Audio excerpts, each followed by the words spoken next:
Sit whenever you'd like. You really are sitting this close to the tripod here? You know there's a zoom feature if you really wanted it that close to your face, right? That's got to be really uncomfortable. She's got a point. I mean, the zoom's a thing. Really? You're on her side? Why wouldn't he be? I'm correct.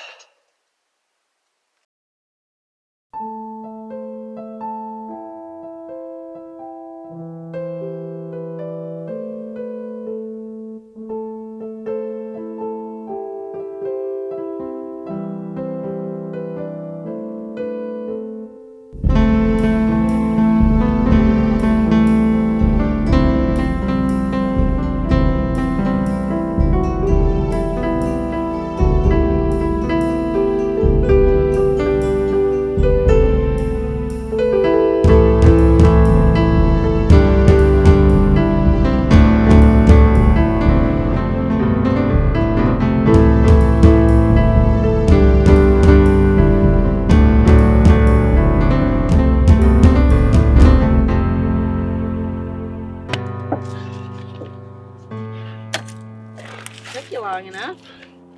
Yeah, good thing you chose an easy spot.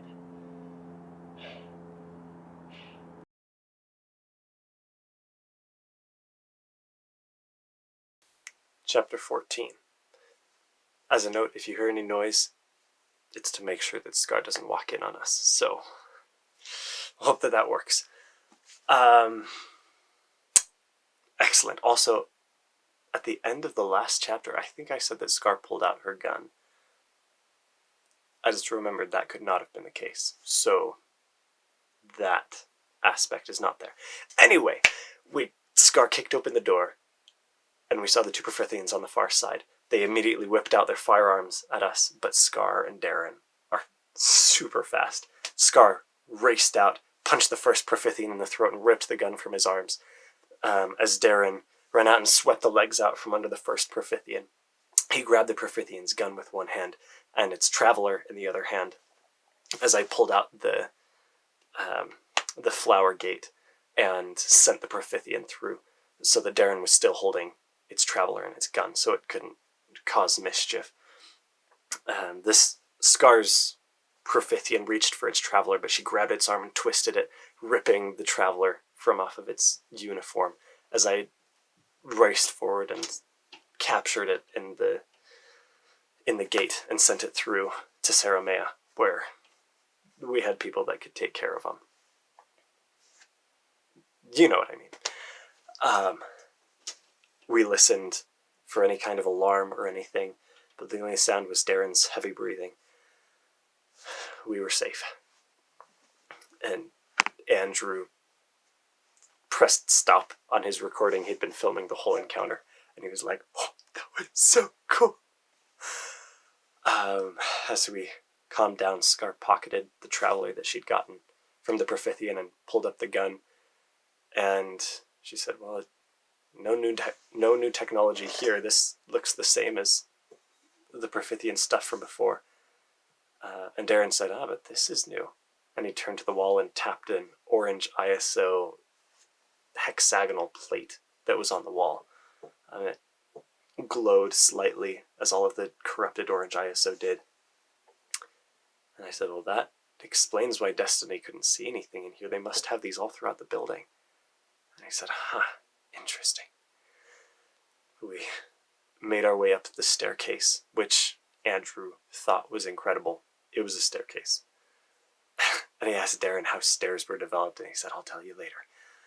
We got to the top, and yeah, there were no other guards in the stairwell, just the two that were standing guard at the bottom. But the staircase ended up at this, like at the ground level, and we realized it wasn't going to go up to the higher levels, which Darren had said that, like, the research facility that we were going to be slipping into to start would be on the 3rd floor. And I wasn't really liking the idea of fighting our way through the heart of the Profithian things. We didn't want them to know that we'd been here. I mean, they were going to have missing guards anyway, but we'd figure that part out. But I wasn't sure what to do, and I could tell the others were thinking the same thing. Darren sighed, and he said, we might be able to use my speed world. And Scar said, your what? He said, my speed world. It's something that my mentor taught me. I made a mental gate with a very small world. So every step I take in that world is worth 25. So theoretically, we could jump from here to the building where we need to go. However, it's a mental gate. I don't know if you can get us through there, G. I said, I've accessed Scar's mental world before. I could do it for yours. And he said, interesting. He said, well, in that case, I say we go for it. He said, you're going to need some oxygen. Scar, I assume you have something, like you can take care of that for the others. And she said, hold on a sec. She pulled out a list from her pocket and started scanning through it as Darren turned back to the door and mumbled something to himself. It looked like he was thinking through the layout of the building. And Scar reached back into her pocket and pulled out 2 Jedi breathers. And she said, I've got one and an extra. And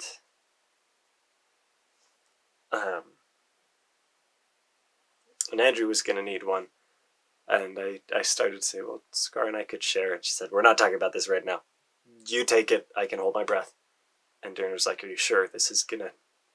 I'm going to need some time for calculation. And she said, I'll be fine. I said, okay.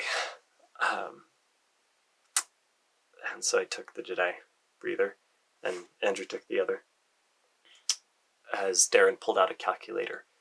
Like, yeah, just a calculator, and started punching in numbers. I wasn't sure exactly what he was doing, but he seemed to be hard at work. He paused long enough to say, oh, also, you're going to want a coat, and possibly eye protection, if you've got it. It's not the most habitable world. And I wasn't sure exactly what that meant, but I reached into my scabbard, widened it, and pulled out a thick coat for myself and a heavy blanket that I gave to Andrew. I was stocking up and getting a stockpile. It wasn't nearly like Scar's, but I was getting better and getting more and more things. I didn't have the eye protection, but Scar had that and lent that to us. And we were set by the time Darren finished his calculations and put the calculator back into his pocket. And I thought, yeah, no, he's definitely got a pocket dimension, because he did not have a calculator before. I would have remembered that.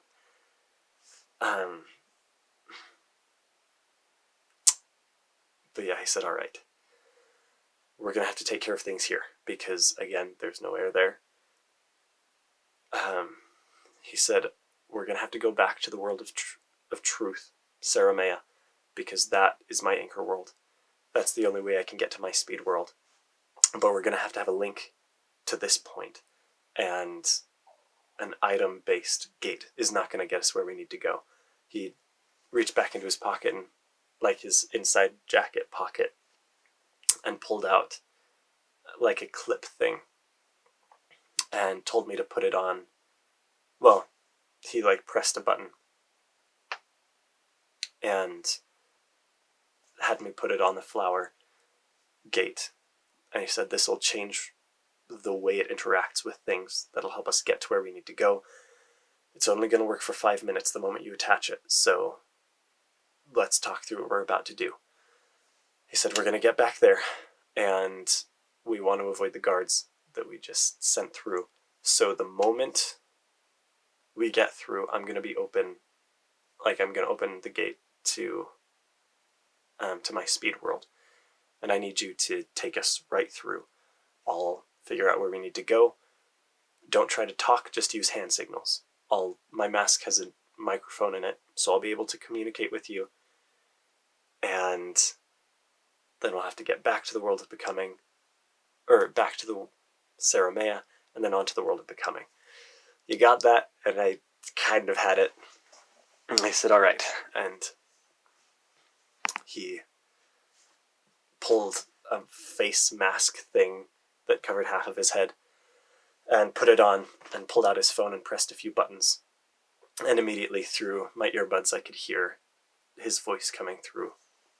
I said, you can hear me? And we all nodded yes. He said, perfect. He said, gee, when you're ready, put on the clip and send us through. And I said, before we go, I need to know what your connection is so that I can look for that to open up the gate. And he said, it's the sensation of a sour taste in the back of my mouth. That's what opens the speed world. And I said, that's kind of random. And he said, that's what the connection is. I couldn't explain it to you. I said, all right. And I counted down on my fingers, put the clip on, and sent us through. And the moment we were through back in the library, we could see the Profithian guards were there, being taken by Saramayan guards that still had functioning weapons, and were taking care of them. And I imagined a sour taste in the back of my mouth and could immediately feel Darren's portal open. And I sent us right through. And we were hit by a sudden chill that just penetrated through us. It was so cold, but it was a dry cold, so it didn't penetrate quite as much, but it was still freezing here. Like, we weren't gonna die, but it was extremely uncomfortable. It was also very dark. The sky was a hazy, deep violet color, and we could see stars poking through dimly, even though we could see the star of this planet. And I realized that the planet was very sharply curved here and pocketed with craters. This world must be tiny. It was very interesting, and I was very glad we had a breather, because, yeah, there probably was not much oxygen out here. Scar did a good job holding our breath, though. Anyway, Darren immediately started forward. He had his eyes closed, and I could tell that he was going through some mental calculations, running numbers or something, as he stepped his way forward very slowly and deliberately, and I could tell he was kind of looking through back into Saramea, both of our anchor worlds.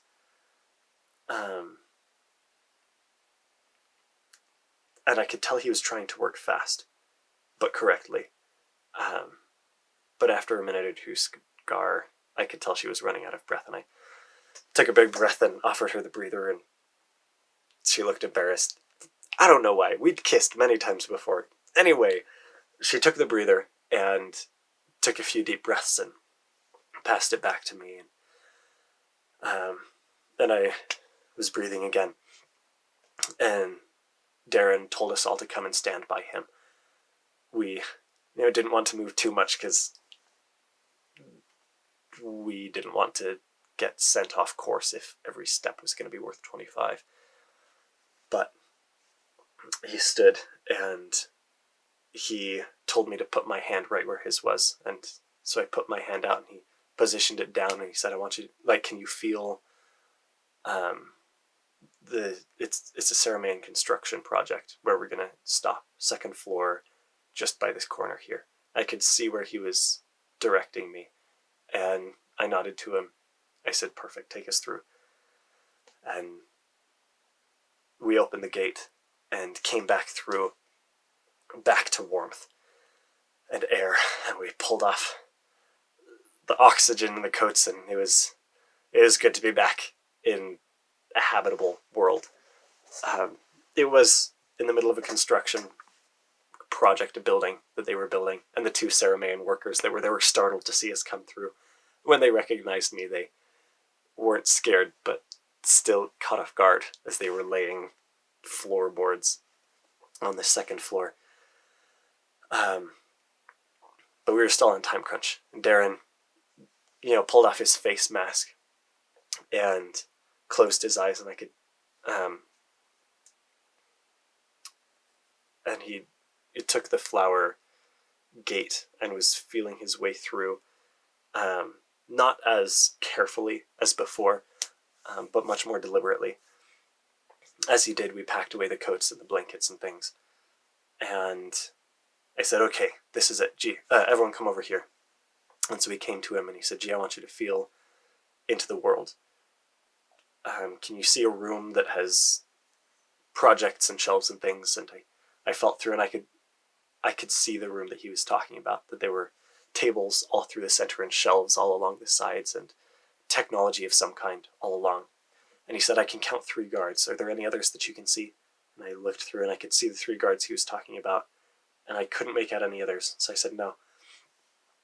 I said, all right, then this is it. He said, we're going to need to take out those guards as silently, as quickly as we can, so they don't set off any alarms. We'll go in and show you the things that they've been working on. And we said, all right. Scar, Darren, and I faced each of the 3 guards, and I pulled out a tranquilizer pistol, and we nodded to each other, and I counted down 3, 2, 1, and sent us through the portal.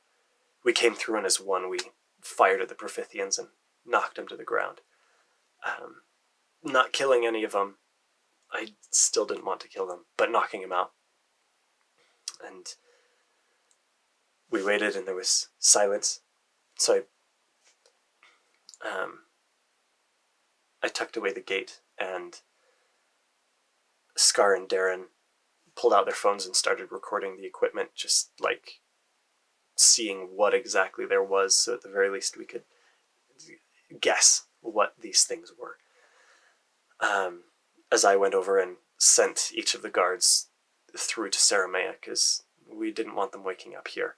It was better to have missing guards than guards that had, seen us even for a split second and could report something.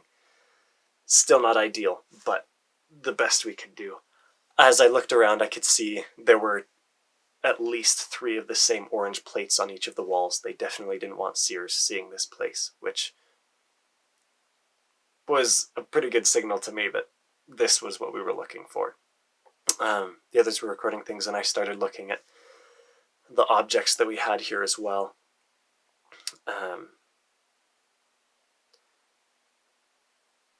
And I picked up one of them, a small rod with dials on it of some kind. I thought, interesting.